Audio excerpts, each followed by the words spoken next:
Welcome to California in Focus. I'm Dave Mason, the Southwest editor with the Center Square. I'm here with Kenneth Schrupp, the reporter covering California. Recently, the California legislature has been looking at more than doubling the amount of tax credits for the film industry.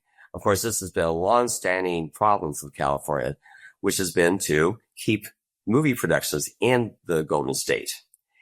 As we know, many productions have been going to other states, such as Georgia, or they've been going up to Vancouver, British Columbia, or over to Toronto. But the question is, when the state delivers these tax credits, are they getting the economic benefit in response to those credits? So, Kenneth, what is the answer on that?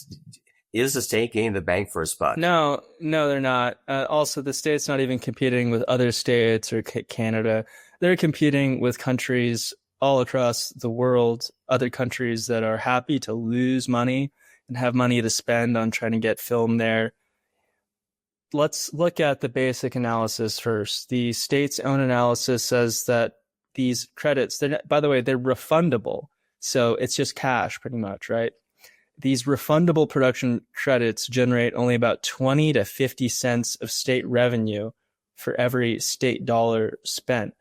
And they're afraid that these credits are really stoking a race to the bottom among the now 38 states and dozens of other countries that have such programs. And I know a big detail in this is the cost of living, because, of course, California is a much more expensive place to live than elsewhere. I talked with the actress from Star Trek Deep Space Nine who was saying that she had to move to New Mexico because she could not afford to buy a house in California. And then she was pleased to find out that New Mexico had its own thriving film industry. How does that factor into all this with the cost of living? Right. So industry insiders do tend to say that the state's high production costs are really to blame for the exodus, and that other experts say that the cost of housing is responsible for a significant share of those higher production costs. If your workers have to be paid so much more money to be able to afford to work in California, that just brings your overall base production costs a lot. And that's on top of any regulations, union laws that are making it harder to keep production in California. There is a special carve out in this bill specifically for Los Angeles, where productions would be able to claim refundable credits of up to 35% of the cost of production. Other actors have noted that this is still a little bit less than the 40% that's offered in some other countries across the world. Rob Lowe and Adam Scott, who starred together on Parks and Recreation, had a podcast interview on Lowe's show. Adam Scott is also the star of the now hit sci-fi show Severance, about just how expensive it is to shoot in LA compared to even, say, Ireland. They said that bringing 100 Americans to Ireland is cheaper than walking across the lot to shoot on the soundstage in Los Angeles, which I found to be absolutely shocking. Yeah, I recall too, they were wondering if Park and Rec was filmed today, if it would actually be filmed in Los Angeles. Many productions are now filming elsewhere. It used to be that all the Star Trek programs were filmed in Los Angeles. Now, nearly all of them are filmed in Toronto. So it's definitely a changing time as people try to wrestle with, can they keep Hollywood in Hollywood? Do you see any other changes in this or anything else that could happen to help the industry? Well, if the problem with the industry is inherent costs to the state, simply increasing subsidies does not address the actual problem of things being too expensive. I talked to Nolan Gray, who is the legislative director for California YIMBY, who's done a lot of research into the entertainment industry. And what he found is that when he's reading these biographies of a lot of people who have made Hollywood, who have made it big in Hollywood, everyone from Walt Disney to newer stars, he said that people would come here with nothing more than a dream and a little bit of pocket money, but they could afford to find somewhere to live until they could become creative experts in their class.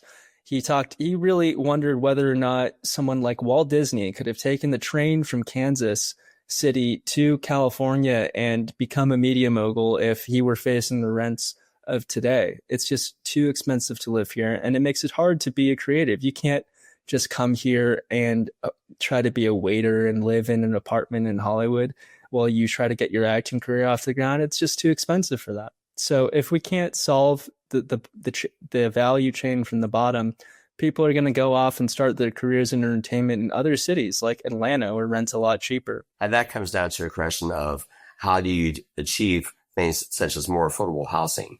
We know that quote unquote affordable housing, which is actually just government price controlled housing, increases the housing costs for everyone who is not in that price controlled housing and decreases overall development of housing because it's harder to make projects pencil out and make money. So it is ironic that everyone is talking about these quote unquote affordable housing programs when the empirical evidence shows that all they do is make housing more expensive.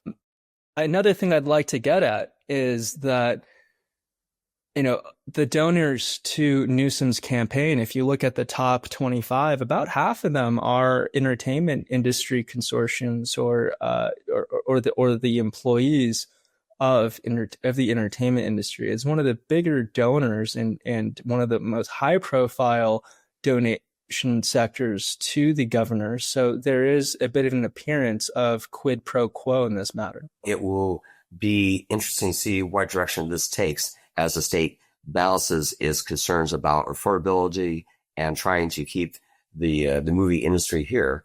At the same time, can this be done with tax credits? Are they looking, Kenneth, at solutions other than tax credits? No, they're not. Why else would they look at other solutions? They don't even have money for these tax credits. The state is facing deficits that are going to rise up to about $30 billion a year in the next few years, assuming that we keep spending like we are. Most of the state's tax revenue is entirely dependent upon capital gains returns from the stock market. And as we all know, it's not really going well right now. The state's legislative analyst noted that the state's budget is pretty much held together by NVIDIA stock gains. And given the recent market meltdown over tariffs, that is looking like we're going to have a big hole in this year's budget. Not to mention, of course, that federal funding is on the line because of the state's non-compliance with a lot of federal rules and executive orders coming out of the White House, which combined with basic federal budget cuts overall is going to leave the state with less of its own general fund money, less of the hundreds of billions of dollars of federal spending that would have otherwise come in. We're looking at our state being in a major financial hole and increasing film credits at a time when we can't even afford the basics. We can't afford roads. It's not a good look. It raises a lot of questions about what's ahead for the film industry and the state of the economy. But as they say in Hollywood, that's a wrap for us. Thank you for watching California in Focus. I'm Dave Mason here with Kenneth Trump. For more news, please go to thecentersquare.com.